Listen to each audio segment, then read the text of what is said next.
অতিরিক্ত ডিপ্রেশন জীবনে অনেক ক্ষতি করে। মনটা যখন খুব খারাপ থাকবে তখন কোথাও ঘুরতে বের হয়ে যান, মনটা ফ্রেশ হয়ে যাবে। ডিপ্রেশন এমন একটা জিনিস যেটা মানুষকে তিলে তিলে শেষ করে দেয়। ডিপ্রেশন কাটিয়ে ওঠার জন্য ঘর থেকে বের হন, বাহিরের আলো দেখুন, ডিপ্রেশন কেটে যাবে। হ্যালো এভরিওয়ান, আসসালামু আলাইকুম। সবাই কেমন আছেন? কয়েকদিন থেকে বেশ ডিপ্রেশনে দিন কাটাচ্ছি, তাই মনটা ভালো করার জন্য বাহিরে যাব আজকে একটু ঘুরতে। একটু সকালের দিকে আমরা রেডি হয়ে বের হয়ে পড়ছিলাম, এর কারণ আমরা একটু মার্কেটে যাব, সেখান থেকে কেনাকাটা করব, তারপরে একটু ঘুরবো, খাবো দাবো, চলে আসবো। আমরা যেখানে ঘুরতে যাই না কেন, সাথে আমার একটা কাজিন আছে, আমরা দুইজন মিলে যেখানে মন চায় সেখানে যেতে পারি, আমাদের ফ্যামিলি থেকেও বাধা দেয় না। আমরা দুইজন একসাথে হলে দিন দুনিয়া ঠিক থাকে না, কই থেকে যে কই যায় আমরা নিজেও জানি না। তো প্রথমে আমরা মার্কেটে গেলাম, সেখানে কেনাকাটার কাজ শেষ করলাম, আর সেখানকার কোনো ক্লিপ নিতে পারি নাই, একটু ব্যস্ততার মাঝে আমরা মার্কেটটা করছিলাম, ক্লিপ নেওয়ার মতো সিচুয়েশন ছিল না। মার্কেট শেষ করে চলে আসছিলাম স্টেশনের দিকে, এখান থেকে আমরা কিছু পিকচার উঠাবো। পিকচারের জন্য এই রেলওয়ে স্টেশনটা বেশ ভালো হয়। আমরা দুজন যদি লালমনিরহাটে যাই তাহলে দেখা যায় ম্যাক্সিমাম সময় আমরা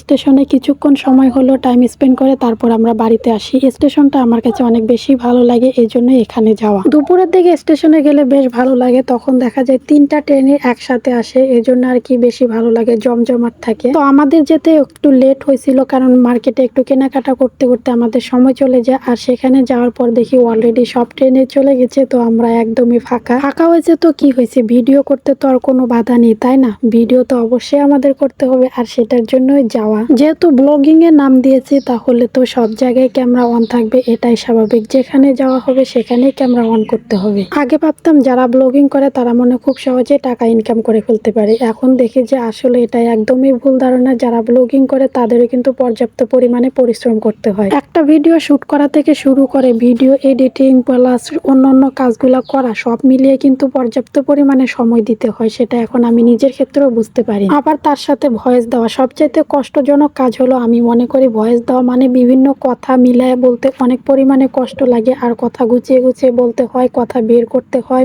আমি মনে করি যারা ব্লগিং করে তারা স্পিকিং এ বেশ ভালো থাকতে হয়, এর কারণ হলো পর্যাপ্ত পরিমাণে কথা বলতে হয়। 3 মিনিটের একটা ভিডিও বানাইতে কিন্তু অনেক পরিমাণে পরিশ্রম লাগে। আমি তো এত গুছিয়ে গুছিয়ে সুন্দর করে কথা বলতে পারি না, যতটুকু পারি অতটুকুই আপনাদের সামনে উপস্থাপন করি। টাকা ইনকাম করা এতটা সহজ না, যতটা দূর থেকে আমরা অনুভব করি, কিন্তু বাস্তব জীবনে যখন আসি সেটা আমরা ফিল করতে পারি যে টাকা ইনকাম করা কতটা কষ্ট। তবে সব কষ্টের মাঝেও কিন্তু একটা সফলতা থাকে, দিন শেষে সেই সফলতাটার অপেক্ষা অবশ্যই সবাইকে করতে হবে, ততদিন পর্যন্ত ধৈর্য ধরে কাজ করে যেতে হবে। কন্টেন্ট ক্রিয়েশন জীবনে ধৈর্যের কোনো বিকল্প নেই, পর্যাপ্ত পরিমাণে ধৈর্য ধরতে হয়। তবে সবকিছুর জন্যই আলহামদুলিল্লাহ, আল্লাহর কাছে লাখ লাখ শুকরিয়া।